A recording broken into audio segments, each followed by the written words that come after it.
welcome my dear viewer to Dr. Paul Kibicho YouTube channel, and I want us to discuss about peace and tranquility within the Republic of Kenya.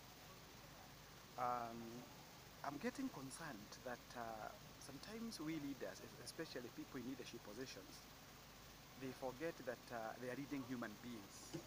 We are all human beings, and human beings do have brains, and people with brains, of course, by very nature, they therefore think. So my take is that as much as we are in what we call political competition, it is very, very important that we get to appreciate that we are talking about human beings, where if leaders are not very careful, if leaders don't weigh their words, they may finally take this nation to the precipice of anarchy, which is not light. One of the things I have been telling people in my various discussions is that leaders come and go, personalities go, but positions remain. And if you want to look at how Kenya has been for quite a long time, we had our first president, our beloved first president, Jomo Kenyatta, the senior. He reigned from 1963 to 1978. He left us and he rests in peace, but the nation called Kenya still went ahead. And thereafter, who took power? The late president, our beloved late president, Donald Moi, who led this nation for 24 years. And again, after he left the office, nation does not abhor a vacuum. We had our beloved president, Emilio Stanley Moi Kibaki. And as soon as His Excellency's term ended, we had the current president, our beloved president, Uhuru Muigai Kenyatta. It is paining me to see that some leaders are trying to create a rift between those that God has blessed and those that God is actually in the process of blessing them. Because nobody tells God when to bless him or her. God does it at his own time. It is therefore incumbent upon ourselves, all of us as Kenyans, to make sure that we do one honorable thing. And this honorable thing is nothing else apart from making sure that whatever we say as leaders does not actually create animosity amongst the citizenry. We are all Kenyans, irrespective of our various positions. We are all Kenyans. And we must take cognizance of the fact that we can't be in the same office, all of us, at the same time. There must be a leader at his time or her time. Just the other day, our Chief Justice, Maraga, retired.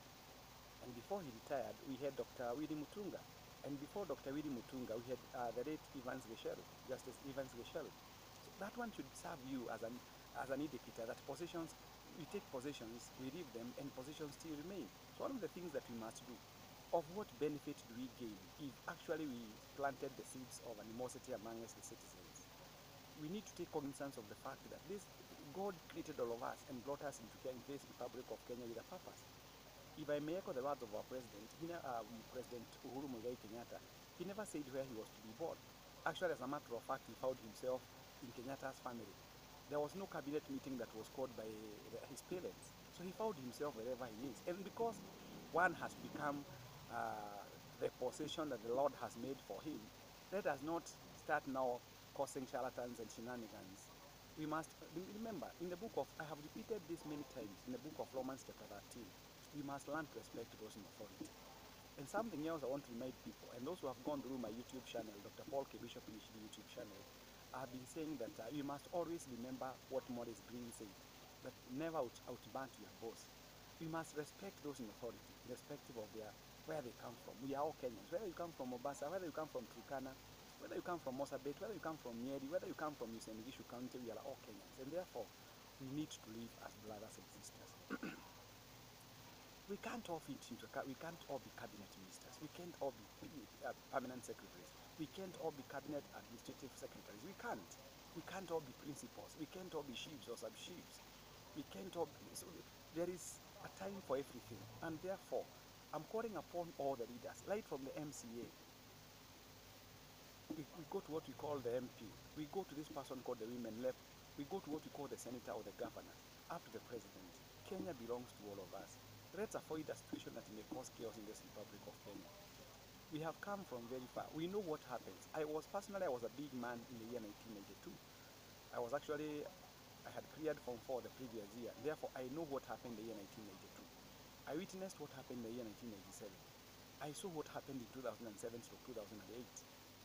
And I saw, and of course remember the peace that prevailed in the year 2013. Again, look at what happened in the year 2017. We can't afford to be, why should we have this systemic, cyclic kind of problems that always come?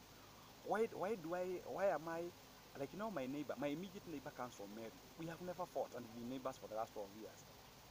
My other neighbor comes from Bodo. We have never fought. What is it that makes people only fight during elections? I'm urging all Kenyans to be wise. More often than not, leaders are the ones who make people get divided.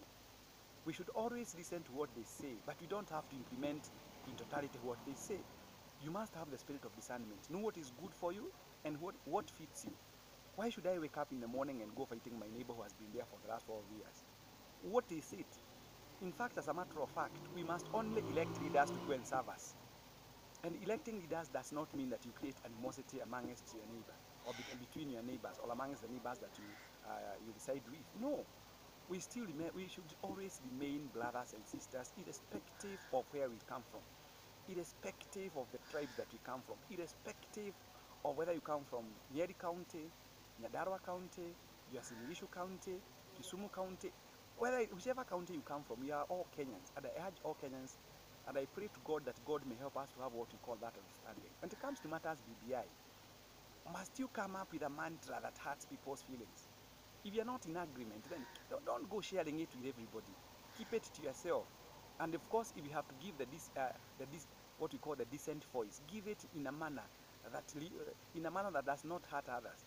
You must maintain tandem and decorum as a leader. You must know that leaders are following. Leadership is fellowship, and fellowship is leadership. And those followers who follow you, they take your word seriously. So avoid actually uttering hate speech. Avoid creating animosity amongst Kenyans. We need to live in peace. We have our children. We do not have another Kenya that we can learn to if Kenya became chaotic and volatile. So I urge all our leaders, wherever they are, when it comes to the issues that the president has been talking about, what is the interest of the president as far as the BBI is concerned? The president is only concerned with one thing, making sure that this nation is properly run. After all, if you go to what we call the hierarchy of needs as per Mr. Armstrong Henry Maslow, the president has been able to go to the apex. He has been our president. He doesn't have any other, therefore, that he's looking forward to. So as far as he's concerned, what he's interested in is leaving this nation in peace and in tranquility. And I urge all Kenyans, I plead to all Kenyans, let's take a bit of time and reflect. Remember what happened in Rwanda in the year 1994. I have been to Rwanda Genocide Memorial Park. When you go there, you come back home, almost tears flow freely. So why should we go in that direction? Let's remain bonded together by love, irrespective of where we come from. And sometimes I wonder, when we have a Kenyan learning, for instance, when Eliud Kipchoge was learning in Vienna, Austria, everybody was cheering, he's a Kenyan. We were all happy. What is it that separates us when it comes to matters managing our local affairs?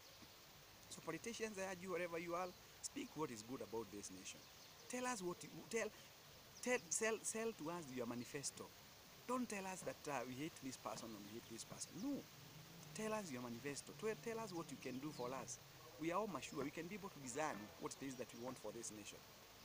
And sometimes it is not good to continually hurl insults to the one who is leading. If your governor is not doing very well, and maybe you do not have what we call the avenue of actually having injected from that particular position, he's not going to rule forever. He has a 5-year term, so he can be recalled after those 5 years, and you put the governor whom you think can serve us well. Same case applies to the senator, women rep, MP, or even the MCA. And you do not have to continually disparage one's name or taint one's name as you try to go to that particular office. Because remember, the same nature that you give shall be the same nature to be given unto you. So I urge all Kenyans to be men and women of peace, to talk peace, and to uphold each other. And when we compete, we should not compete creating an atmosphere that may cause harm and unrest to the Republic of Kenya. God bless you. I remain Paul Kibicho. I consult matters finances, matters business, matters mentorship, matters coaching, and you can always reach us on 0713534465. May God bless you. It has been nice sharing this information with you. God